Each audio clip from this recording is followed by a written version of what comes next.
My friends, welcome to another episode of Modern Alchemy. And today I have a good friend of mine, Chris, and happy to have you on. And I just want to give you a moment here to introduce yourself and maybe just give a high level introduction to yourself, who you are, and a little bit about what you do, and then we'll get into it. Sure. Thanks for having me. Appreciate being here and you taking the time. I'm Christopher Colombo. That's not a joke. My parents did that to me. I am a retired Army critical care doc. I still practice clinically, but at nights part-time. And since I retired 2.5 years ago now, I've started a business in medical technology consulting, and then more recently pivoted to executive and positive psychology coaching. And I'm a co-founder of FunctionalMentoring, which is mine and my collaborator in chief Paul's coaching firm. Right on. So, one of the uh, big reasons I'm doing this podcast is, I want to have people on that I think are doing good work in the world and uh, who are remarkable in their own way, and so I'm interested in the work that people do. But more than that, it's more about the story of those people, and so that's something I would like to get into with you.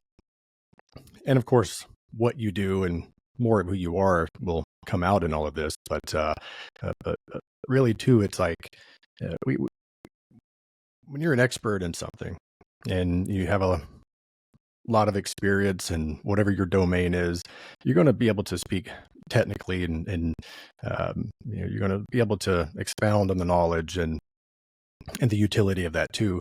But with the idea of modern alchemy, it's more like, so what are those aspects or experiences of yourself or that you've had that are sort of the intangibles, the things that aren't so clear of like what makes you you, and uh, what is it about those experiences, or what is it about you that has led to the discoveries and the insights and the success of your life, whether it's personally, professionally, and things like that too. So just to kind of give you a high level idea of what this is going to be about.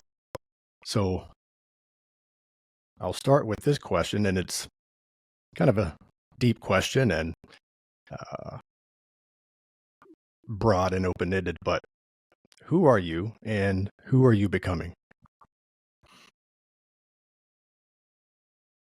Well, obviously to resist the sarcastic answer, because I just told you, who am I? So, um, I mean, my traditionally physicians' identities are wrapped up in the doctor title, the MD title, um, and in the past, as a military officer, active duty, obviously there was rank, title, structure, job, all of those things kind of came with it, but none of that really is, at core what I feel like when I wake up in the morning. I had a joke with my wife the day we got married. I'm like, "You feel any different?" She's like, "No, I don't feel any different." I'm like, "Okay." And probably we'd been acting like an old married couple for, I don't know, 5 years by the time we got married. We just sort of settled into, you know, comfortable intimacy pretty quickly. And as I thought about that over my life, all of the rites of passage that are supposed to make you feel different, graduating from this, you know, your driver's license, all that. I felt like the same smart ass teenager that I always felt like I was. The two things I think that have changed me significantly are deploying to a theater of war and having children. So I honestly remember the second that my son hit the atmosphere, as mine and my wife's first child, and I went, "Uh-oh, something feels very different." The identity as a parent changes your relationship with the rest of the world, with God. My spouse and I had a different relationship with each other now that we had taken the step of creating another human being and being completely responsible for them. And I thought, okay, when we had our second child, I'm like, I'm a dad, I'm ready for this. And then my daughter hit the atmosphere, and I said, "Oh, okay, this also feels different." So I primarily wrap my identity who I am as a father and a husband. And I think that it's not unusual for me to have pivoted to mentoring and coaching. One of my blog posts, a joke, is that my son is my first best client. So, and as he matures into an adult, my father was very fond of telling me, "I'm not your friend, I'm your father." I've kept that line, and he followed it up with actually something that was a little bit more sage than the usual. So shut up and stop acting like we're friends. It was, "I'm hoping to raise you to be a person and an adult that I would want to be friends with, but you're a child. I'm an adult. We have nothing in common in terms of life experience and responsibilities and priorities. So why would we be friends?" Versus now that I'm a husband, a father, my brothers and I have all started our own families and have a much different relationship with our dad. Now my son is in college. Obviously our conversations have changed a bit, but that role of mentor and guide is still with him and me. So that's primarily how I see myself in kind of a mentor, teacher, parent role. So you mentioned sort of pivoting into this consulting mentorship role. It seems like you're alluding more to who you're becoming. So, and I've obviously had several conversations with you around this too, but really like what's the story? What's the narrative here with you, with this pivot, this transformation, if you will, just more on a personal, deeper level? Quite a bit of it has to do simply with just the freedom to be able to. 24 years in uniform, a lot of decisions are made for you. And, since retiring, I've joked that my choice muscle is atrophied because we haven't had a lot of that as a family or as me personally. And what's been interesting is the ability to design my own activities, whether they're business, whether they're volunteer, whether they're, family choices of when we travel and what we do. Those, the freedom to be able to say, here's the things that I really enjoyed while I was on active duty. And a lot of that was the teaching, mentoring, advising. And as I went through the progression of my career and, attained positions of increasing responsibility, sometimes that verbiage just can't leave you. It's embedded in there. I didn't enjoy those, and I wasn't very good at them, honestly. I'm a terrible manager. That's a story for another time. But, holding on to the roles that I enjoyed of mentor and teacher,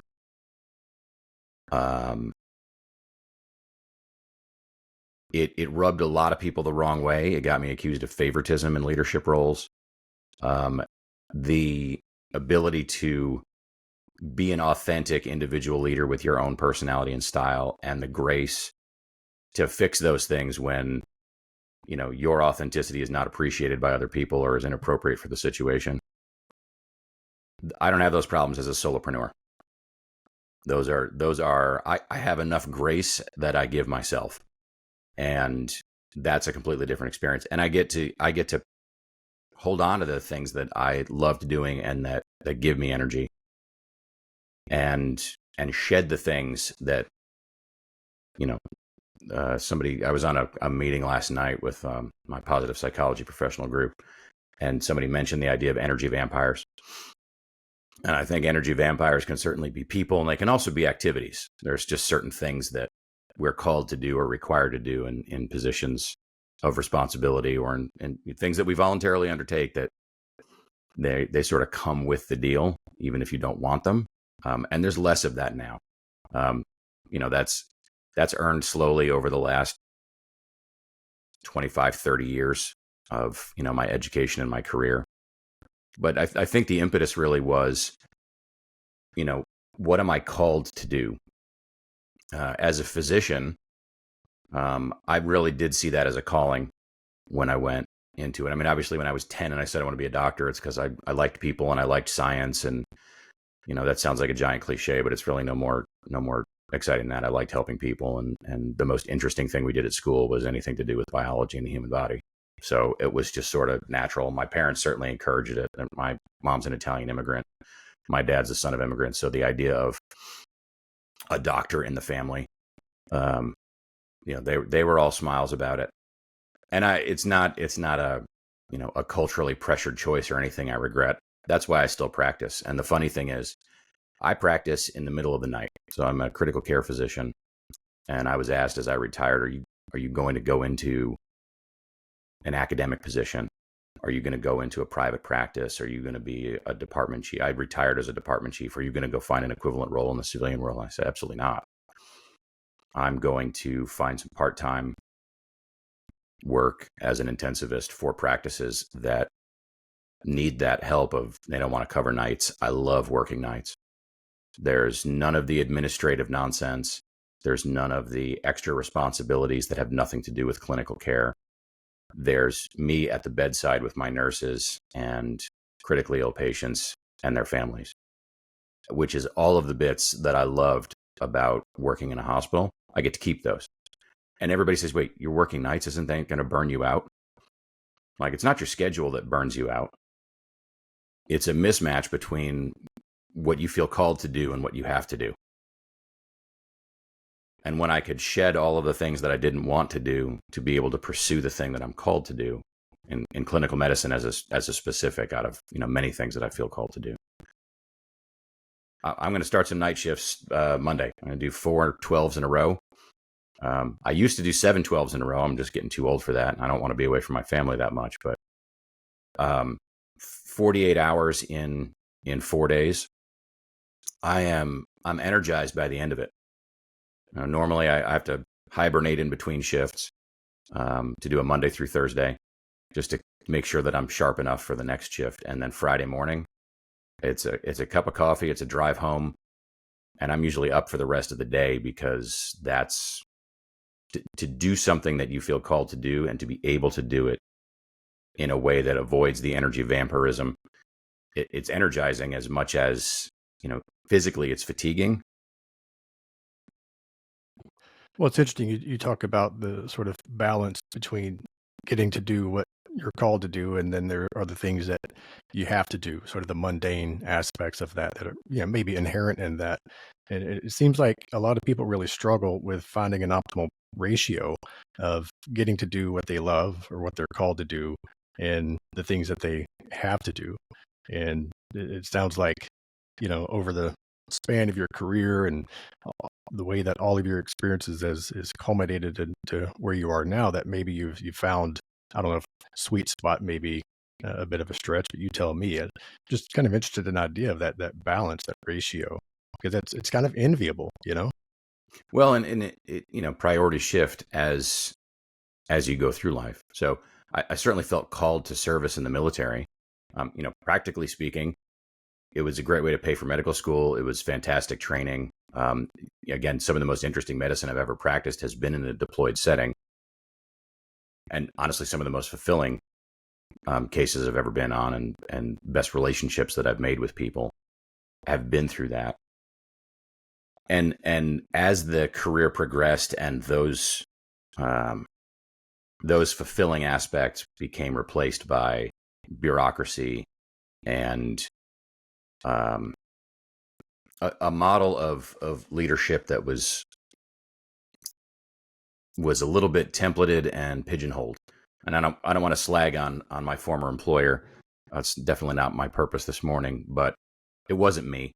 But in terms of fulfilling a calling, and again, this sounds very utilitarian, but things have to be done in life. So to stick with the military for 20 years, to secure a pension for myself, healthcare for my family, and the rights and privileges that go with being a retired officer, fulfilled another calling as a father and a provider for my family.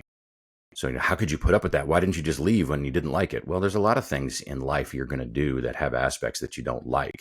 And the question is it some moral conflict where you're doing what you feel is evil? No, I'm doing what I feel is annoying. But if it is in service to something that I do feel is a calling, right? There's a good reason to do it. I continue to do it. And then you mark time and get through it to a point where then, okay, you have secured that thing that you need. And now you no longer need to do the annoying thing. You can shed that as well because it's no longer serving a calling. And any further in my military career would have been detrimental to my family with additional moves, additional instability.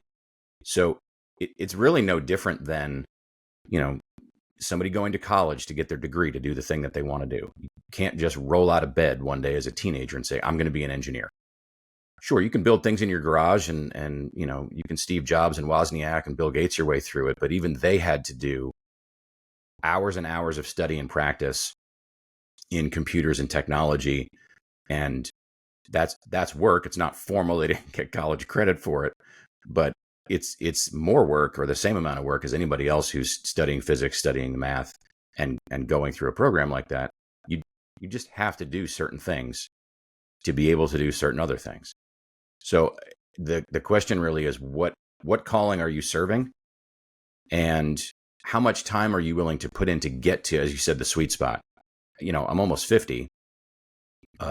This level of calm and trying to maximize that everything I do fulfills a calling and avoids the annoyance. There's I believe his name is Derek Silvers. He's the founder of CD Baby. I heard him on a podcast with Tim Ferriss, and this has stuck with me for probably 8 years. I think I remember listening to this while doing yard work. He said that at the beginning of his career, he was, I think he was at Berklee College of Music and was working as the master of ceremonies for a traveling circus. And he asked if he could play and sing music as part of the role. And they said, sure, that would entertain the crowd, keep them warmed up. Sure, do whatever you do. And I think he was paying for a bus ticket that was as much or a little bit more even than what he was getting paid for the gig. But the idea of a paid music gig while he was a music student was fulfilling for him, and he was willing to do it to get the experience. And he said the way he would classify what he would do at that point in his career was the answer to everything is yes. And as he's gone through his career and his life, he has gotten to a point where he now has two answers, right? Neither of them is yes. It's either no is the answer to everything, unless the answer is hell yes. So he doesn't do things that he doesn't want to do because he's gotten past the I do things that I need to do. He's, financially secure. He's stable in a career and a position. And now he gets to exercise his choice when he's excited and energized about something. And I've never met the man. I presume it's because he feels it fulfills a calling or, is consistent with a life value or priority that he feels is important enough that he gets excited about it. And then everything else, no, thank you. And it takes time to get to that and earn that privilege. But it definitely feels like more of a sweet spot than it did when I was 19. Yeah, I imagine so. And it seems like when you're 19, if you've found a sweet spot, then maybe you're lying to yourself or you're not really where on a proper trajectory because, who's got their whole life figured out at 19. So, but I had a lot of it figured out. Yeah, sure. I had my bachelor's. I was applying to medical school. I'd found the girl. So my wife and I have been together since we were 17 and 19 or 16 and 18. We met in college. We both went early. So at 19, I had my bachelor's done in 3 years. I was applying to med school, and I'd met the love of my life. Pretty good. 30 years later, all those things are still relevant and true. But that was a lot of good things figured out, and it had me under the illusion that I had it all figured out. Yeah. And it felt like, these are the big things. I've got them done. there are other big things, and then there's a whole lot of little things too. If you stay focused on the big things, the little things become easier to manage, but there's still that factor of time involved. Everybody wants their life figured out right now. And even if they've got it figured out, because again, the things that I thought were true then, I'm still married to the same woman. I'm still doing the same profession. Still have the same relationship with my family. Those things are all true, but the amount of time that it takes to get to a stable point where, yeah, those things are true, and a lot of other things are now managed and taken care of and in priority. Nobody wants to spend that time, right? I look back glibly now and say, oh, it's been 30 years. Wow, it's been 30 years.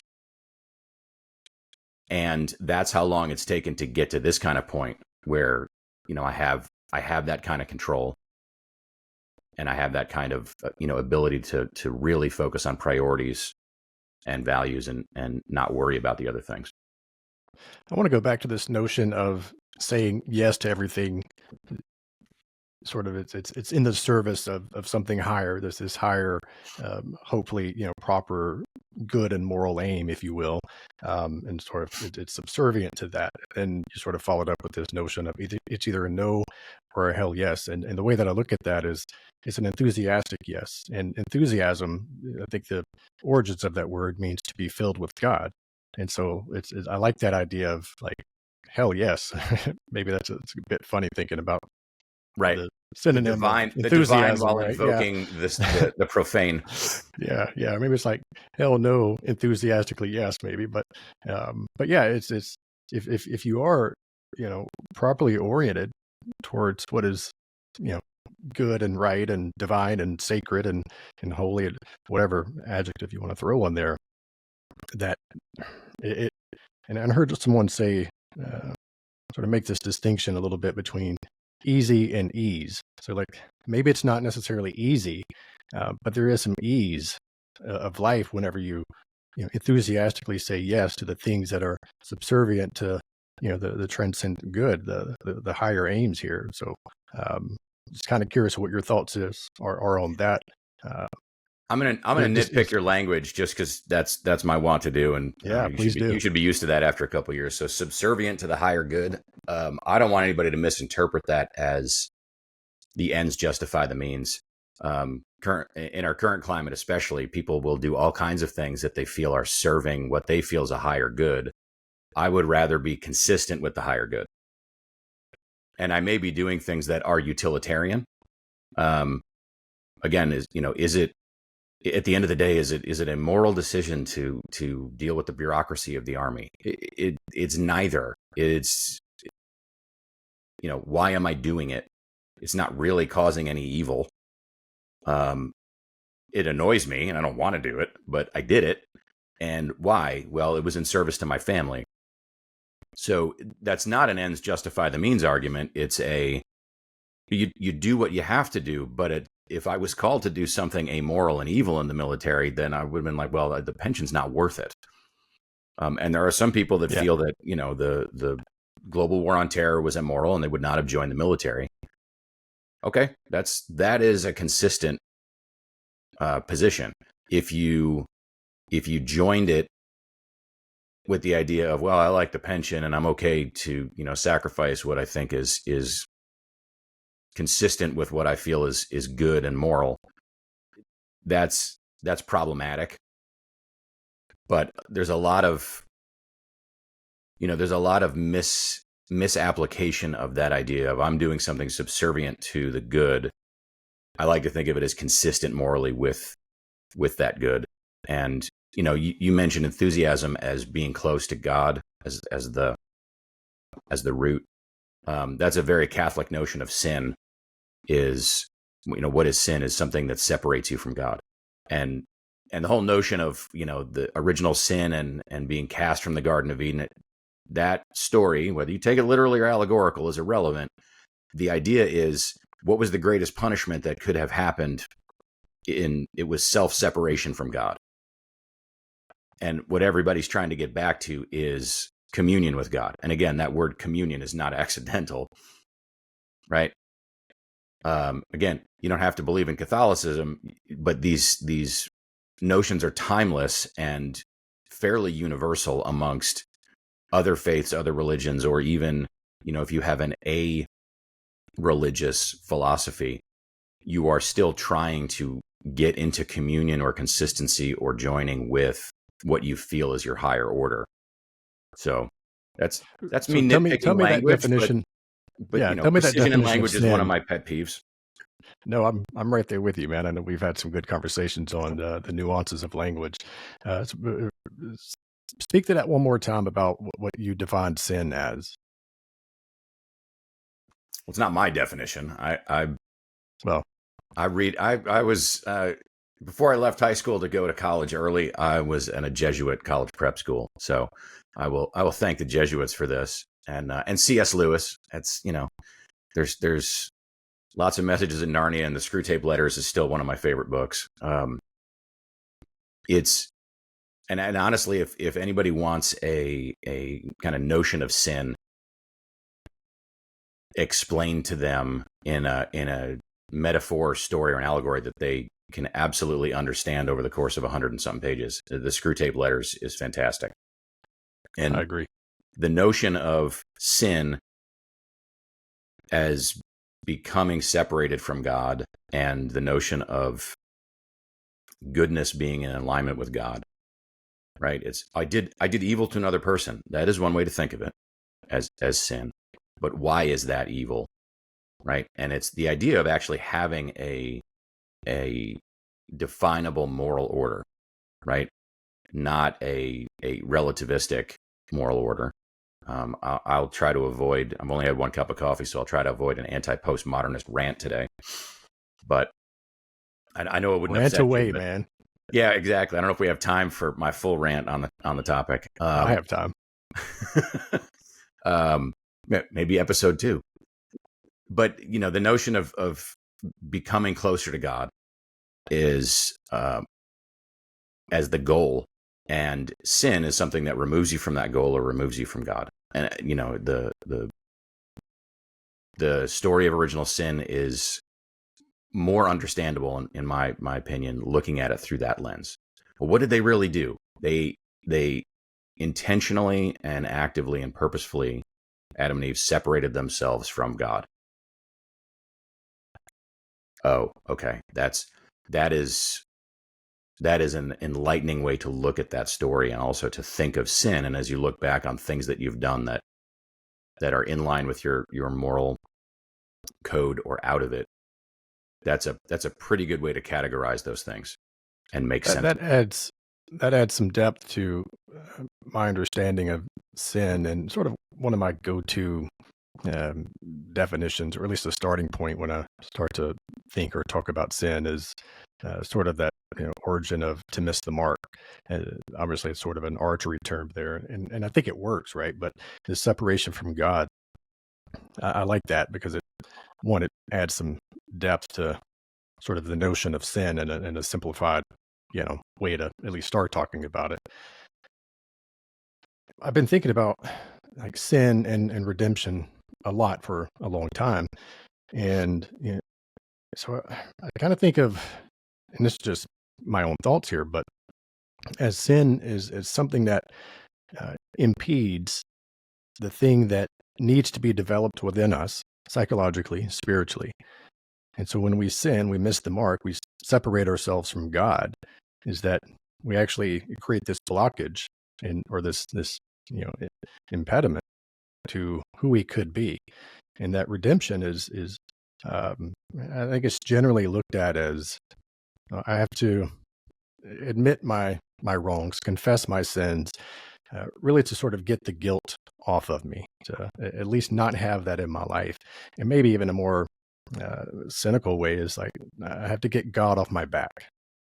And I think it's very incomplete. Maybe that's part of it, and maybe that's the initial phases of redemption, atonement. But I think that there's something more purposeful about it. It's because, like, what is it that redemption does? And what are you redeeming? You're redeeming something from purgatory, if you will. So you clear the wreckage. acknowledge, you confess the sin, you admit your wrongdoing, you clear that up. But it's what comes afterwards that's, you know, maybe the real, the more important thing. It's because it helps, it opens up to who I could be, to develop those aspects of myself that make me more complete, and in this good and moral complete, or at least a more complete version of myself, psychologically, spiritually. So does that make sense, sort of what I'm getting here? And it's not something I've well formulated yet, but it's like, okay, make the confession, atone for it, but what does atonement really mean? What are we really redeeming? And it's those aspects that never really got to, come to light, to manifest, to become more psychologically integrated with us. And so I think it's more about, or more importantly, about the things uh, that we need to develop, or who we could be. And those sins, that separation from God, prevents those things. Yeah, and we conceive of this as some physical distance between us and God, or as you said, barriers or blockages in between, you know, shrinking that distance, so you have challenges or barriers in the way. And a lot of this, is much easier to conceive of and understand by metaphor. But really, it's a similarity with God, a communion, through, aligning and action and thought and consistency with expected action and thought, and not necessarily a physical distance. It's helpful to think about that. Even to say, the farther I am from God, the more daunting it seems to make that journey, right? That makes sense physically, versus the less I am like God, the harder it is to become like God. Yes, that's still true, but that's, I think, harder for my brain, at least, to process and understand, versus a physical distance. But again, the journey, what's the proverb? The journey of 1,000 miles begins with the first step, right? And again, it sounds pithy, but it also makes you stop back and think, oh, again, despite the differences in these cultures for thousands of years, it's less about the differences and more astounding that so many different cultures in the human race and experience have so many things in common and so many common threads. And there's a lot of ways to find consistency in the idea of, right living, right thought, right action. If you want to go to, the Eightfold Path in Buddhism, sounds very similar to how you and I are conceiving of a journey to rightness with the divine, versus distance from God. It's not hard to draw parallels in between the two. And I think it's a very comforting idea. It's not here's my manual of behaviors. It's a conscious choice to follow a moral order, right? And then this will also be said, well, God has a plan for me. It's very difficult for people to wrap their head around, when, like, what, a set of instructions ish. Again, at least in my conception. And the idea of, why doesn't God make the world a perfect place? Well, again, it's not. This seems intuitively obvious to me, and it wasn't intuitively obvious because I was, educated by Jesuits, and, capital E, educated. If you don't have choice, then morality isn't a thing, right? Goodness without choice doesn't mean anything. Okay, the whole point of free will and the idea that you can be in communion with God by following His plan is you have to consciously and actively and intentionally choose it each time that you are in communion with it, just like you consciously choose it each time that you are not. And that's a necessary precondition for a meaningful morality, for the idea that good and evil exist, is that you have to choose between the two. If you didn't, there wouldn't be the contradistinction choice, or the opposite. And if there was, it would be because you were forced to do it. That's why, determinism falls apart so quickly. Right? We're all just following God's plan. Are we? I, I'm not 100% of the time. I don't know anybody that is. I'd love to meet them if they are. We're all trying, the best we can, and as flawed entities and flawed beings, we're not going to get there.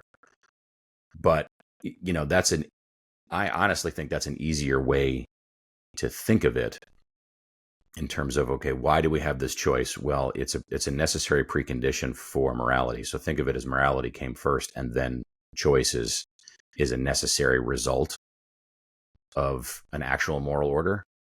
However you want to wrap those two together, they require each other. It's such a deep topic, and I'm by no means a scholar on it. I've read a fair amount on it. It kind of brings a couple things to mind here. One is sort of the privation theory, the privation that's some have sort of used that theory to try to understand, investigate, explain, theorize about what evil is, the concept of evil. But there's other ideas, and I think I'm pronouncing it correctly. It's a Latin term, felix culpa, and it's a couple of different ways to interpret that: the happy fall, the blessed fall, and I like that interpretation of the blessed fall, and it's a reference to the original sin, but how to simplify it in my own words here, I guess it's like, if it wasn't for the fall, then there wouldn't be the necessity of redemption. And without that, how can we truly experience the glory of God? And then I think we could spend a lot of time unpacking that. But it is this, there's this beauty in that, to me, of this, of really, it's the whole narrative arc, but specifically the narrative arc of redemption. And it's like, if someone, well, something I say a lot is, we don't really watch movies or read books that go perfectly well the whole way through. Why is that? Because they're not interesting. They're not boring. We like the comeback story. We like the redemption. That's what's remarkable. It's when we accomplish things, or it's a success despite the adversity, despite the failures, despite the difficulties, whether it's inflicted upon us by the world or inflicted upon us by ourselves. But those redemptive qualities that we get to display when we have to overcome, to redeem ourselves, no matter what the cause, I guess. So I don't know what you think about that, or if you've ever heard of that. No, blessed fall there. I'm going to put Felix Culpa on my reading list, and I'll rabbit trail that on Google. The idea of a narrative story is interesting, and again, this is not a proselytizing, but if you think of the Judeo-Christian narrative as a story, right? If you take the idea of belief and faith out of it, some people have conceived it in popular culture stories as, okay, this is the eternal struggle between good and evil, between God and the devil. And the assumption in this story, the baseline that everyone would have to accept at the pitch meeting, right, is that, okay, God is all powerful. And then somebody's going to raise their hand at the pitch meeting and say, okay, if he's all powerful, why? Why is he letting the devil get away with any of this? Why not just zorch him and go on with? Okay, well, if you think about it, one of our tasks, in this story, the human characters is to find communion with God and to have faith that in God and in goodness, and to do those things. If you turn it on its head, God created a world in which there is a struggle between good and evil, in which people have to, consistent with the idea of a moral order, not a totalitarian soul state, for lack of a better term, to choose to be in communion. He must have, she must have, it must have, they must have. I don't know.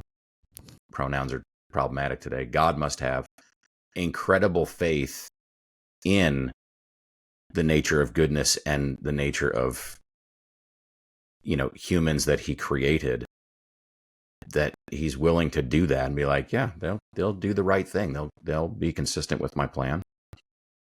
Of course, it's not. Everybody's like, oh, God has a bet with the devil as to what humans are going to do. And again, if you read the Screw Tape Letters, you kind of get this sense that, the way C.S. Lewis conceives of it is hell is this amazing bureaucracy, and the whole book is a dialogue or letters back and forth from a senior devil to his nephew, where he's trying to guide him on, it's not about getting them to make the big sin or commit murder. Don't try to hit home runs, hit singles and doubles. Just get them to snipe at each other and be further from each other and thus further from God. And then it's a slow journey away. The converse of that Lewis is pointing out by not talking about it at all, except in very, very subtle references in this demon's letter to his nephews throughout the book, is that God has this tremendous love and faith for his creations, and certainty and faith and love that they're going to make the right choice and do the right thing and be in communion. And he doesn't have to worry about the machinations of hell and what these demons are trying to get away with. And if you look at the book again with that perspective in mind as subtext, and you're like, wow, now I understand why this senior demon, right, Screw Tape, is so annoyed when Wormwood screws it up, because he's like any bureaucracy. He's sort of set up for loss from the beginning of the game. There's really no way that this is going to work out for him, and yet he's going to go ahead and file the paperwork anyway. The book sort of takes on a little bit of a snarky entertainment that I didn't realize when I read it in high school first, before I had this kind of perspective of, okay, what might God's perspective be on his faith in humanity? We always focus on the fact that we need to have faith in his love for us, but you're like, wait, that's presupposing that he has that love and faith in us to give us the choice even. And that's very humbling. And it definitely puts it into perspective of, what are you having faith in, right? Why bother, right? Why do moral? Why do right? Why do good? And you're like, wait, it's to have that whole consistent belief. You must also, kind of go along with the creator of the universe is having faith in his creations. Well, it's a pretty good thing to wake up to in the morning. Yeah, your commentary on sort of Wormwood being set up to fail because of the inherent nature of the bureaucracy, that's ideology, right? It's communism, nice. It's socialism, it's naively set up to fail so it's ultimately self-destructive. Part of maybe the goal there in some sense is for some of us to try to mitigate the casualties from that when we self-destruct, we often bring people down with us, but there's something else I was going to say. It'll come back to me, but I'm sure it will. Most of our conversations, if you told me this morning, hey, we're going to end up talking about Screw Tape Letters and the nature of faith and creation, I'd be like, okay, sure. Yeah. I didn't know that was. I'm glad that you talked about what you have faith in, because no matter what you do, for better or worse, that's you're acting on faith in something. And so to consciously choose the thing that you're going to act with faith on is of the greatest import, really, Yeah. And you also alluded to sort of the inherent flawed nature of human beings, and kind of back to the narrative arc of redemption. One of the things that my clients, they pick up on things that I say a lot. They call them edisms. But one of those things is you don't get to skip that part. I think we might have talked about that yesterday a little bit. But it's this, there are parts of the narrative arc of life and within the narrative arc of redemption, we don't get to skip those parts, and when we do try to skip those parts, we only make them worse. It's pain delayed is pain amplified.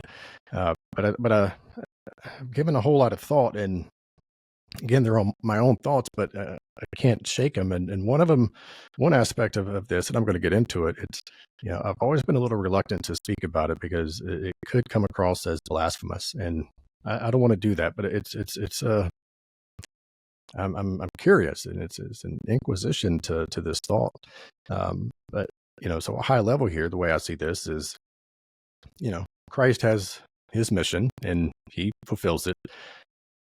We speak of him of being the sinless one, of the perfect example of faith. And so he's upon the cross and he feels God forsaken. My God, why have you forsaken me?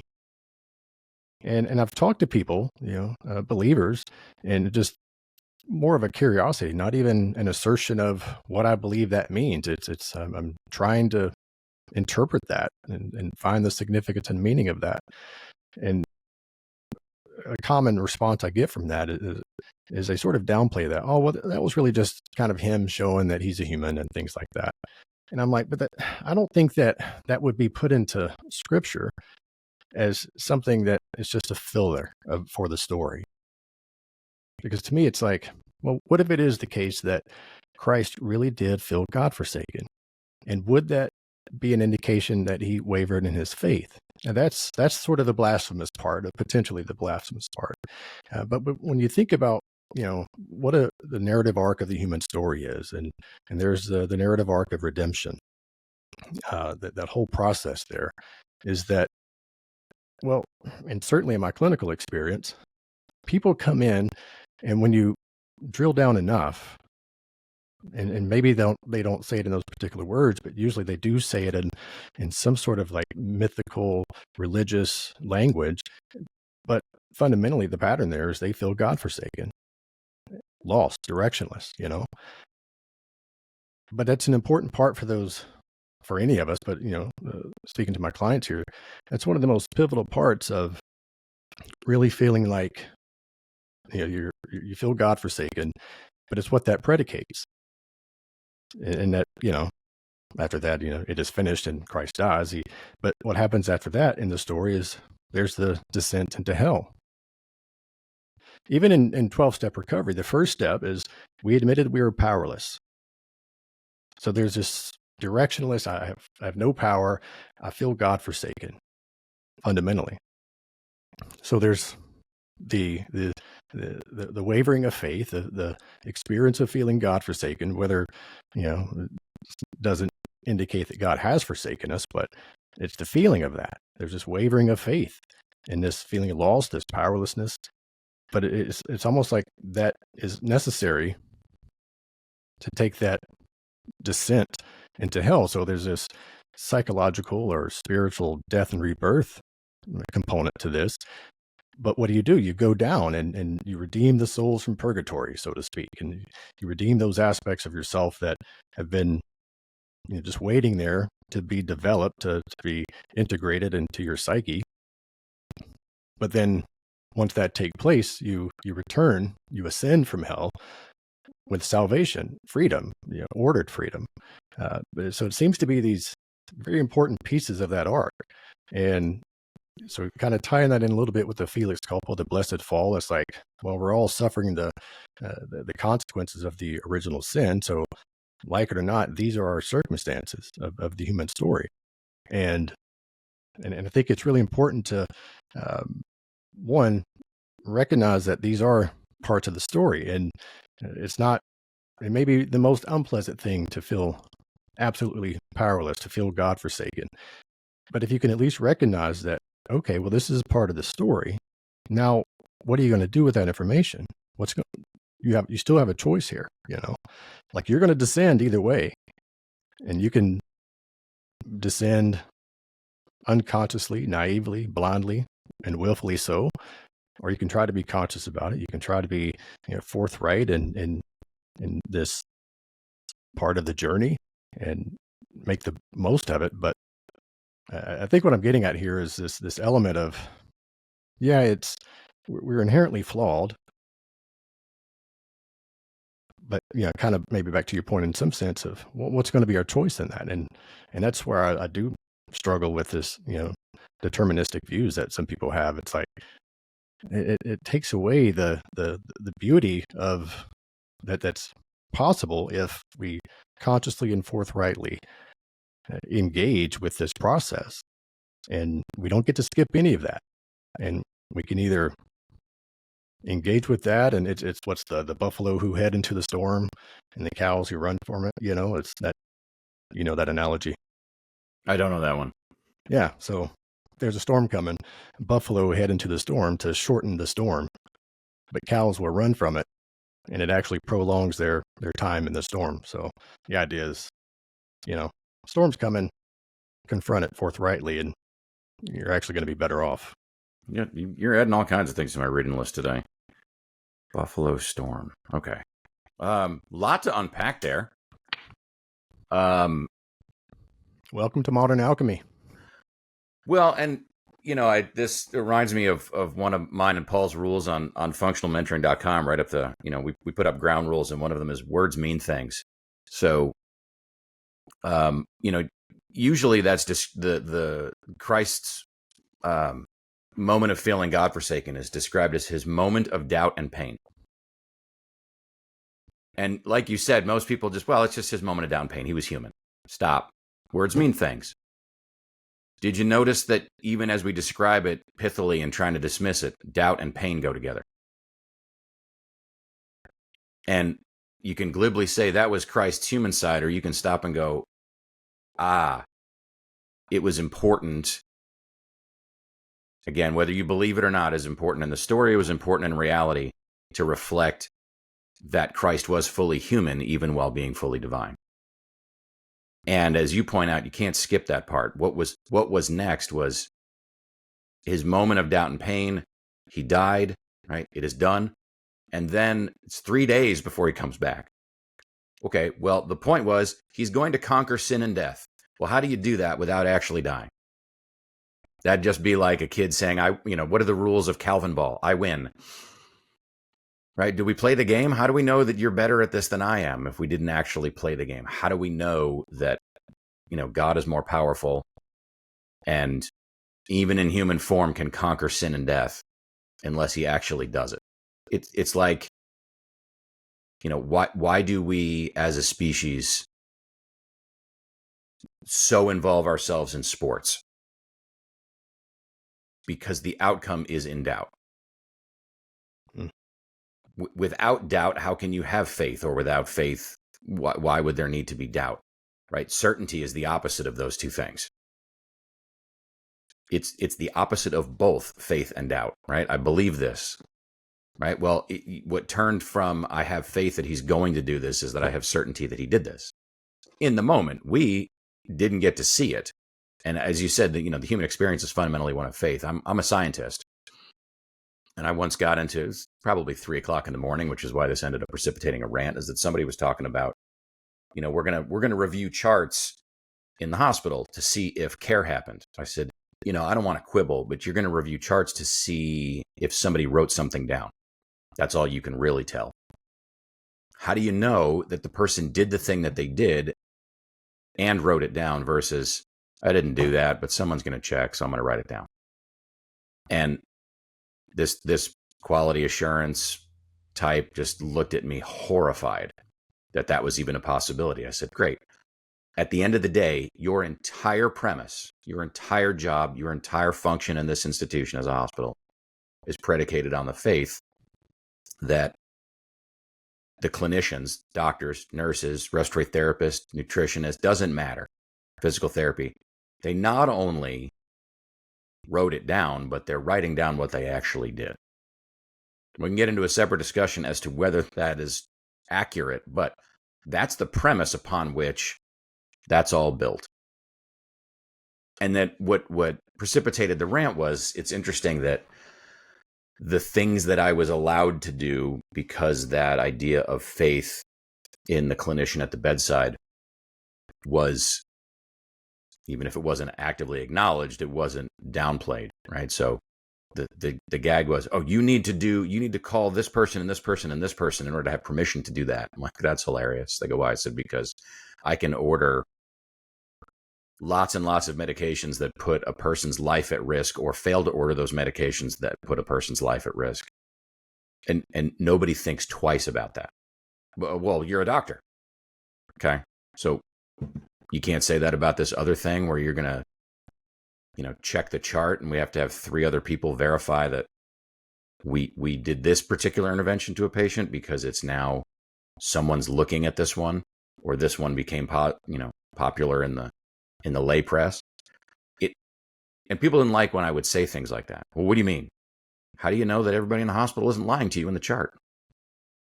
And there's a fantastic, well, some people don't like it. I guess I shouldn't call it fantastic. There is a very important and historical fiction book called The House of God, which is about physicians in residency in the 70s.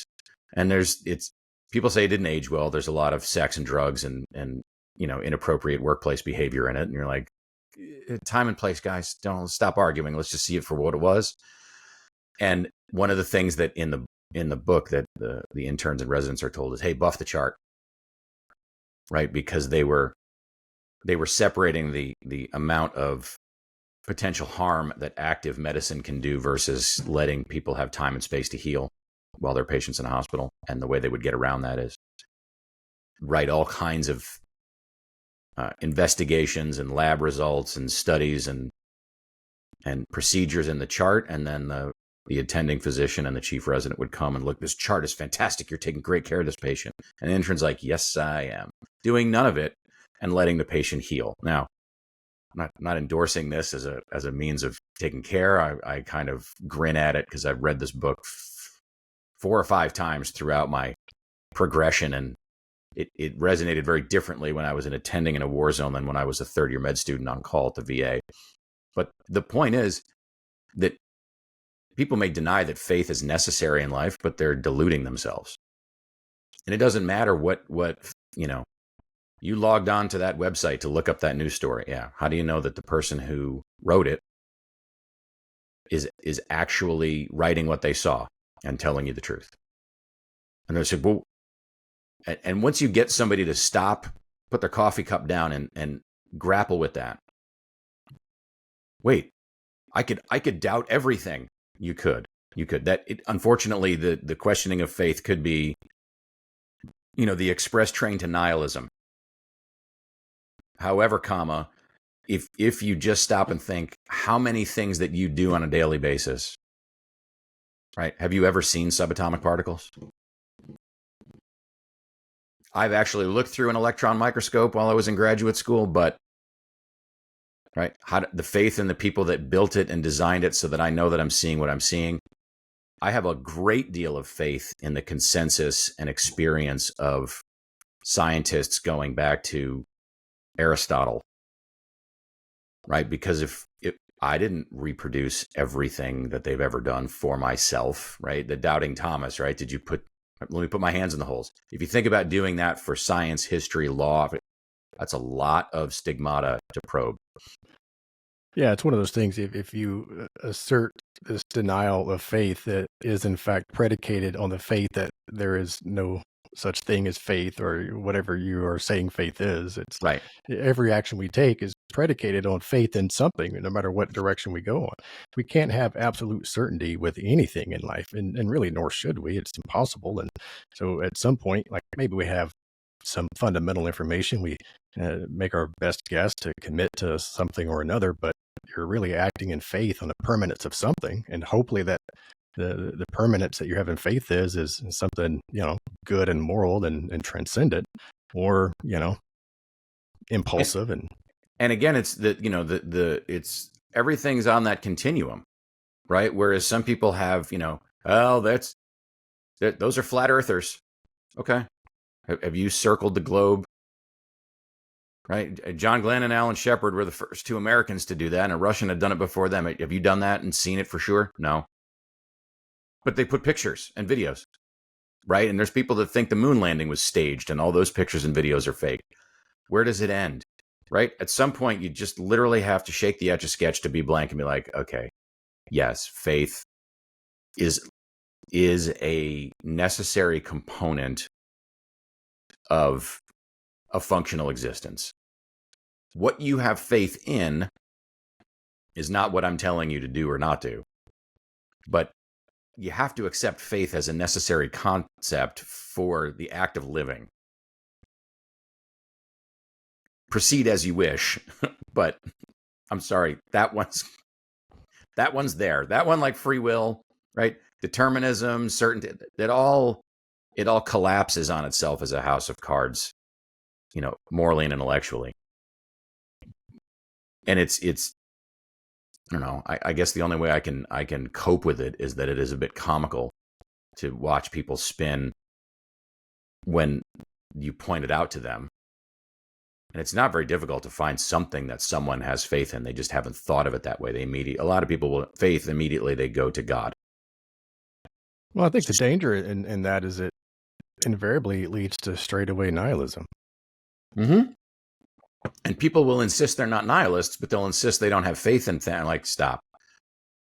You're getting fixated on the idea that faith is only about God, the divine, religion. And I'm not suggesting that everyone needs to believe in those. I obviously do. Again, proceed as you must and as you will. But there's no getting around. Without faith, by definition, you have to be a nihilist. Right? It's the express train. There's no getting off that to a different stop. And it's not you have to have faith in a God or my religion, or none of this is a requirement either of admitting that we are absolutely dependent on faith as a concept to continue living functionally.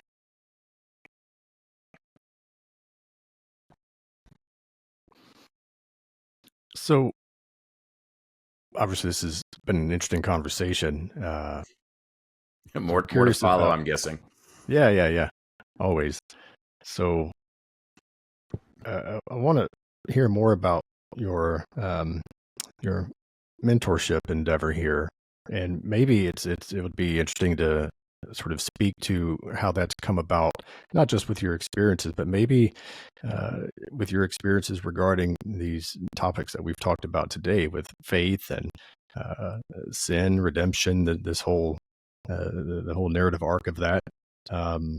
It's a little fitting here for a couple of reasons, I guess. But there's a popular quote from Carl Jung that says, "The patient can only go as far as the doctor." And I think if you're doing mentorship, coaching, consulting, psychotherapy, that holds true, and maybe with a lot of things, but certainly in those domains. So, want to hear more about sort of how your experiences based on all of those concepts and those narrative arcs have culminated into this endeavor into mentorship, and more specifically about what your mentorship is about too. I think that will be a date in the future. That will give me things to think about. I have a hard stop coming up, but okay. Let's plan some time for that. That's good podcast. I don't talk about these things. I don't talk about things like faith and how I grew up and influences of my community, my culture, my family lightly. Those are, as you said, how have you become who you are, and who are you becoming? Those are right. You take your luggage with you when you go on travels, and for better or worse, that's mine. And it's certainly something that I put into my mentoring and coaching. And again, in a way that is very individualized to the protege or the client, right? I have clients of all faiths, political persuasions, life systems, etc. And the universal thing amongst them is having a cognitive and spiritual sparring partner is helpful, right? To as a check on self, and as a motivation, and as an accountability, as a an aid and a guide. All of those things potentially, however their needs find out, but that's all rooted in what we've been talking about this morning. But yeah, I look forward to that. That'll be hopefully another fun conversation. Yeah, I think so too. I'm definitely looking forward to that. I have some more questions based on that, but I know we had a little bit of, well, a whole lot of technical Technical difficulty getting this difficulties, thing yeah. started. We got started about an hour late, so normally we'd be able to pack a little bit more into this, but yeah, we'll head in Chris 2.0 next time. Uh, Man, I really appreciate it. I want to give you an opportunity to let people who are watching and listening know how to reach out to you and why they might reach out to you. Yeah, appreciate that. And again, thank you so much for the time and having this. It's a great way to start a Friday with this kind of conversation. So www.functionalmentoring.com is mine and Paul's website. You can reach out there for thought leadership on mentorship, relationship, followership, leadership. Our pithy saying is that we want you to get all of your ships sailing true. So we post about those topics and reach out to us if you want to learn more about any of those or start a discussion about it. We have a YouTube channel as well, Functional Mentoring. If you search that on YouTube, you'll find it. And we're on LinkedIn as well. Same name, Functional Mentoring. So you can pretty much find us anywhere if you want to watch videos, read blogs, or reach out to us for coaching and mentoring yourself. We're here. Thanks a lot for that, man. And for what it's worth, I personally vouch for you and Paul both. I think you both are highly remarkable people who have a ton of value to offer in a lot of different ways. So not just strictly on a professional level, but good human beings altogether. So I'm glad that you're in my life, both you and Paul, and looking forward to conversations. Looking forward to more conversations with you. And now I've got to get Paul down here. I know you're out on the other side of the country from me, so it's harder for you and I to get in person. But I got to get Paul in my office here to so we can record a podcast. And yeah, it'd be about the only way you could get him to sit still too. So yeah. and likewise, my friend, it has been a net positive to have you in my life. Man, that means a lot for me to hear. And I'll see you next Thursday on our normal meetings. But again, thanks for getting on here, man. Absolutely. My pleasure.